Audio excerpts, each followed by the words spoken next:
दास्तान की इब्तिदा एक ऐसे मासूम वजूद से होती है जिसकी दुनिया बचपन ही में उजड़ गई थी।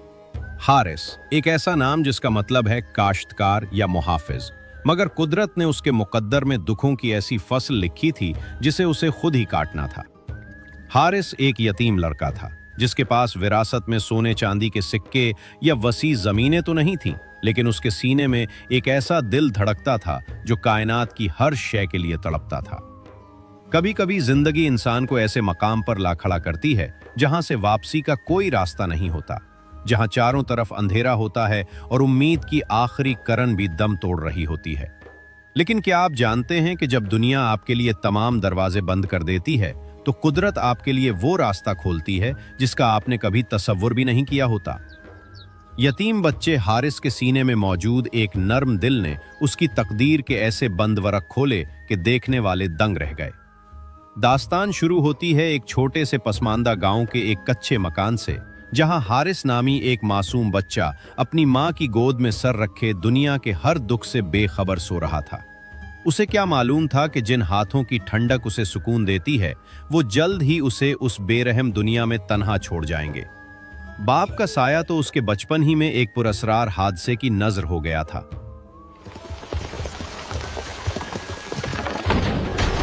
मगर जब मां ने भी आखिरी हिचकी ली तो हारिस के लिए जैसे जमीन साकित और आसमान बोझल हो गया।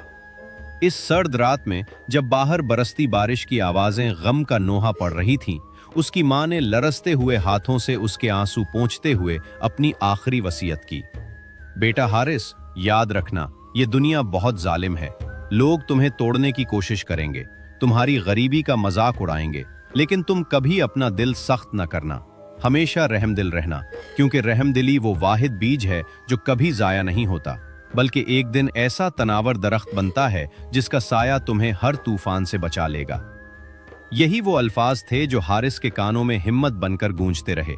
लेकिन अफसोस कि अपनों का बदलता हुआ रंग किसी जहर से कम नहीं होता। वो रिश्ते जो ढाल बनने के दावेदार थे वही हारिस के वजूद को छलनी करने लगे। मां के गुजरते ही हारिस को उसके चचा के घर पनाह तो मिली, मगर वो पनाह नहीं बल्कि एक बदतर कैद खाना था, जहां दीवारें ईंट गारे की नहीं बल्कि नफरत और हकारत की बनी थी। वो मासूम बच्चा जिसके सर से अभी मां की चादर का साया उठा था और जिसे उस नाजुक वक्त में मंस की थपकी और सहारे की जरूरत थी, उसे यतीम और मनहूस के तल्ख तानों से नवाजा जाने लगा। हारिस की जिंदगी अब एक जीती जागती मशीन की तरह हो गई थी, जिसमें एहसासात की गुंजाइश खत्म कर दी गई थी। वो तड़के फजर की अजान से पहले उठता, जब सारा गांव नींद की मीठी आगोश में होता। नंगे पांव बरसती सर्दी और यख बसता हवाओं में वो भेड़ बकरियां चराने निकल जाता। उसके पांव की एड़ियां फट चुकी थीं और हाथों पर मुशक्कत के निशान गहरे हो गए थे, मगर उसकी तकलीफ पूछने वाला कोई न था। उसे कभी पेट भरकर खाना नसीब न होता। जब घर के दस्तरखान पर अनवा व अक़साम के खाने सजते तो हारिस को बावर्ची खाने के एक गंदे कोने में बासी रोटी के सूखे टुकड़े या दूसरों का बचा हुआ सालन थमा दिया जाता। वो दूर बैठा अपने चचाजाद भाइयों को नए रेशमी कपड़े पहनते और महंगे लकड़ी के खिलौनों से खेलते देखता तो उसकी मासूम आंखें भर आती, सीने में एक होक सी उठती। मगर वो अपने नन्हे हाथों से आंसू पोंछकर अपना दुख पी जाता। उसे महल जैसे घर के अंदर सोने की इजाजत न थी। उसे इस्तबल के एक बदबूदार कोने में जानवरों के दरमियान सोना पड़ता, जहां मच्छरों की बमनाहट और गोबर की बू उसका मुकद्दर थी। मगर वो टूटे हुए दिल के साथ वहीं से टूटी छत के सुराख से आसमान के तारों को तकता रहता और तसव्वुर में अपनी माँ को अपना हाल सुनाता। एक दिन उसकी आजमाइश अपने उरूज पर पहुंच गई, जब घर के बड़े संदूक से चंद कीमती सोने के सुक्के गायब हो गए। चची, जिसका दिल पत्थर से भी ज्यादा सख्त था, अपने बेटों की चोरी छुपाने के लिए हारिस पर टूट पड़ी और सारा इल्जाम उस मासूम के सर थोप दिया।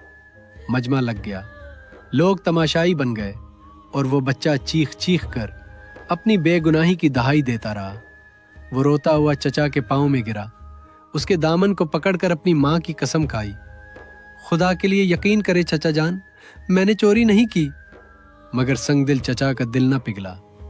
उसके चचाजाद भाइयों ने उसकी बेबसी पर कहकहे लगाए, जो हारिस के रूह में नश्तर की तरह चुभ रहे थे। आखिरकार चचा ने गुस्से में बफरे हुए शेर की तरह उसका गिरेबान पकड़ा اور بھرے مجمع کے سامنے اسے ذلیل کرتے ہوئے گھسیٹ کر صحرا کی تپتی دوپہر میں گھر سے باہر پھینک دیا۔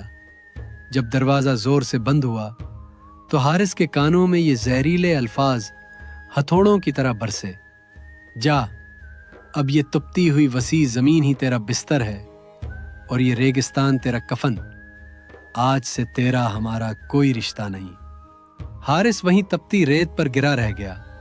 پیچھے گھر کی دیواریں تھیں جو اب اجنبی تھیں، اور سامنے وہ صحرا تھا جو اسے نگلنے کے لیے تیار کھڑا تھا۔ حارث تپتی ریت پر گرتا پڑتا بھوکا پیاسا چلنے لگا۔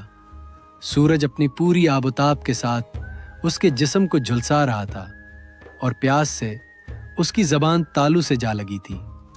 چلتے چلتے رات ہو گئی اور ریگستان کی تپش برفانی ہواؤں میں بدل گئی۔ حارث ایک چٹان کے سائے میں دبک کر بیٹھ گیا۔ اسے لگا کہ آج اس کی زندگی کا آخری باب لکھا جا رہا ہے۔ اچانک خاموشی کو ایک ایسی ہیبت ناک آواز نے چیر دیا جس نے اس کے لہو کو منجمد کر دیا۔ وہ ایک زخمی شیر کی دہاڑ تھی، مگر اس دہاڑ میں کوئی وحشت نہیں، بلکہ ایک گہرا کرب اور طرب تھی۔ حارث نے ہمت کی اور چٹان کی اونٹ سے دیکھا۔ چاندنی کی رودیا روشنی میں ایک عظیم الجثہ شیر جو کبھی جنگل کا بے تاج بادشاہ تھا، بے بسی کی تصویر بنا پڑا تھا۔ اس کی ران میں ایک زہریلا شکاری تیر پیوست تھا اور اس کا خون ریت پر پھیل رہا تھا۔ انسانی عقل کہتی تھی کہ خاموشی سے بھاگ جاؤ، ورنہ یہ درندہ تمہارے ٹکڑے کر دے گا، مگر حارث کے سینے میں اس کی ماں کا وہ جملہ ایک بجلی بن کر کون گیا، رحم دلی کبھی ضائع نہیں جاتی۔ وہ بچہ جو خود موت کے منہ میں تھا، اس نے اپنے خوف کو شکست دی اور آہستہ آہستہ اس درندے کی طرف بڑھا۔ شیر نے ایک لمحے کے لیے ہرانے کی کوشش کی، اس کی آنکھیں غصے سے لال تھیں، مگر جب حارث نے نہایت پیار اور ہمدردی سے اس کی آنکھوں میں دیکھا تو شیر ساکت ہو گیا۔ اس درندے نے شاید پہلی بار کسی انسان کی آنکھوں میں لالچ یا خوف کے بجائے خالص محبت دیکھی تھی۔ حارث نے اپنے لرزتے ہاتھوں سے تیر کو پکڑا، اللہ کا نام لیا اور ایک جھٹکے سے اسے نکال دیا۔ شیر کی ایک دہاڑ سے چٹانیں لرز اٹھیں، مگر وہ حارث پر نہیں جھپٹا۔ حارث نے اپنی قمیض کا نچلا حصہ پھاڑا، شیر کے زخم پر پٹی باندھی اور اپنے مشکیزے میں بچا ہوا آخری پانی اس درندے کے منہ میں ڈال دیا۔ وہ رات حارث نے اسی شیر کے پہلو میں گزار دی، جہاں ایک طرف تڑپتا ہوا جانور تھا اور دوسری طرف ایک تنہا بچہ۔ وقت کا پہیہ گھومتا رہا، دن ہفتوں میں اور ہفتے مہینوں میں بدل گئے۔ حارث نے ریگستان کی گہرائیوں میں اپنا ٹھکانہ بنا لیا تھا، مگر اب وہ تنہا نہیں تھا۔ وہی شیر جسے اس نے زندگی دی تھی اب اس کا وفادار محافظ اور بہترین ساتھی بن چکا تھا۔ وہ دونوں اب ایک دوسرے کی زبان سمجھتے تھے۔ شیر حارث کے لیے شکار لاتا اور حارث اسے پیار کرتا۔ ریگستان کے ڈاکو ہوں یا خونخوار بھیڑیے، کوئی حارث کے سائے کے قریب آنے کی جرت نہ کرتا۔ حارث اب وہ کمزور یتیم بچہ نہیں رہا تھا، بلکہ ریگستان کی ہواؤں نے اسے فولاد بنا دیا تھا، اور شیر کی سنگت نے اسے ایک ایسی ہیبت دی تھی کہ بڑے بڑے بہادر اس کے نام سے کانپنے لگے۔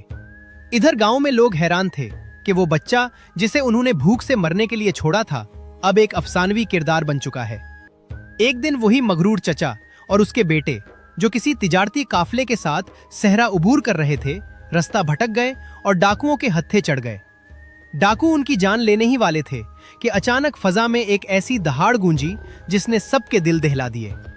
ریت کے ٹیلے سے ایک جوان رانا لڑکا نمودار ہوا، جس کے ہاتھ میں لکڑی کی ایک لاٹھی تھی اور اس کے پہنو میں ایک خوفناک ببر شیر موجود تھا۔